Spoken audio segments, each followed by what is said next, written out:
Welcome to part 3 of the Xiana Fairchild case at Bay Area Housewife of True Crime. As a reminder, topics may be triggering. Viewer and listener discretion is advised. People mentioned are innocent until proven guilty in court. A December 15, 1999, Contra Costa Times article by Christy Belcamino describes Stephanie telling her about the last time she saw Xiana. 6 months prior to disappearing, she was getting on an airplane with her maternal great-grandmother, crying and saying, "Bye, Mommy," to Stephanie.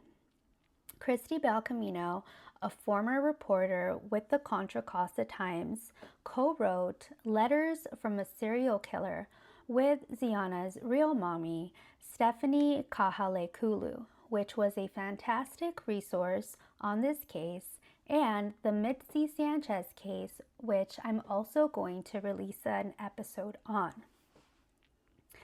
This almost made me cry, and it hit a little too close to home because since I was 3 to 6 months old up until my 5th birthday, I was raised in Mexico by my maternal grandmother, who I consider my real mommy.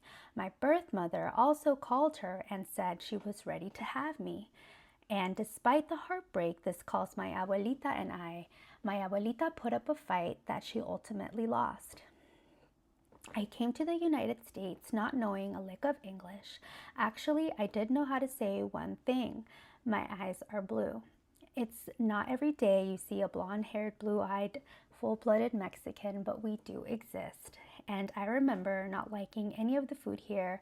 I did not like living here. I would cry for hours begging my mom, my birth mother, to send me back to my real mommy. And I will never forget how I could not recognize the smell of my birth mother like I would my real mommy.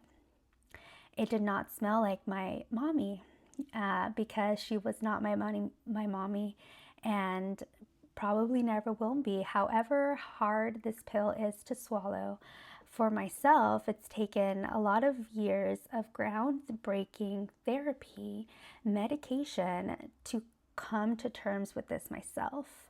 I was taken from the safety of everything I knew to a country with a new mother and a stepfather who would come to abuse me for over a decade. And sometimes the best place for a child is not with their birth parents, and that's okay.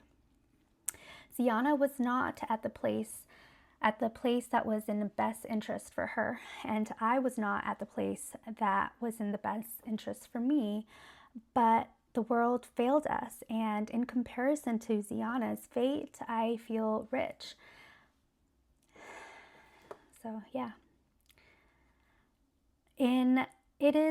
Is it normal for mayors to say how much it's costing the city to investigate an active missing child case? A Contra Costa Times article dated December 31st, 1999 says that Mayor Anthony J. Antoli told the public and reporters that it was costing Vallejo $7,250 a day to investigate her case, and from December 9th through December 26th, Vallejo spent $366,000 out of their general fund for police overtime and other related costs.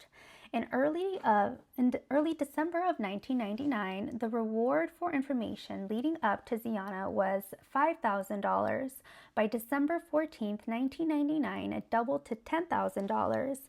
By December 20th, 1999, it was up to $11,000. On December 20th of 2000, the then governor of California, Gary Davis, pledged $50,000, bringing the total amount to $61,000.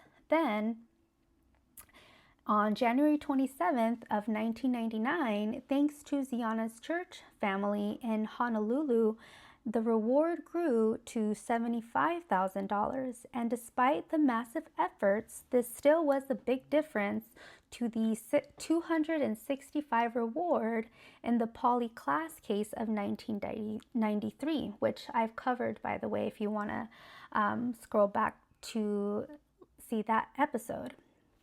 And as cutthroat as the media frenzy was in the 90s and early 2000s, I have to agree with the tone of the December 14th, 1999 Sacramento Bee article that states as follows, and I quote,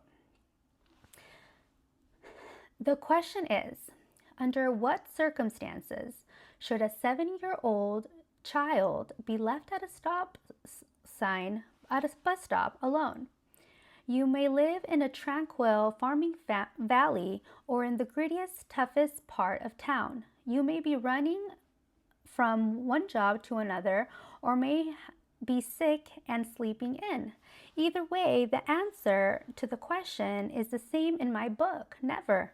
Leaving a child at a bus stop or anywhere alone is not safe to do ever." Unquote. A December 18th San Francisco Chronicle article states and gave a sad picture of grieving Antoinette, warning the public not to let their kids walk alone to the bus or school. She said, and I quote, "When she comes home, I'm never letting her out of my sight." Unquote. Sadly, that day would not come. On January 30th of 2000, a Contra Costa Times article reports that a week before Xiana went missing, neighbors heard Antoinette yell, and I quote, "No, not my baby," unquote. In August of 2000, a federal grand jury in Sacramento subpoenaed 13 witnesses to testify in Xiana's case. This included Antoinette Robinson, Robert Bobby Turnbow, Stephanie Kahalekulu, Diane Raimundo, Nico Carter, and Eddie Fox. Whether the parents gave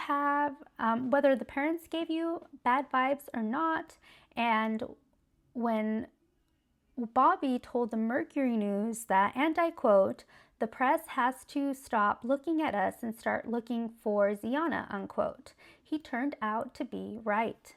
Her skull was found 14 months later. This is not her skull. This is just something that would look like it.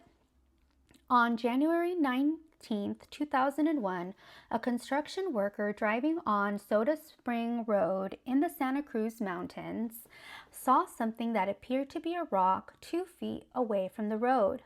DNA evidence taken from Xiana's toothbrush and dental records confirmed the skull belonged to Xiana Lashay, Kapuali'I, Fairchild. Antoinette met Bobby at a cab company where she worked as a cab driver while Bobby was a mechanic.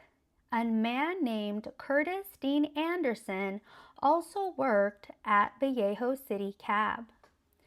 Go to part 3.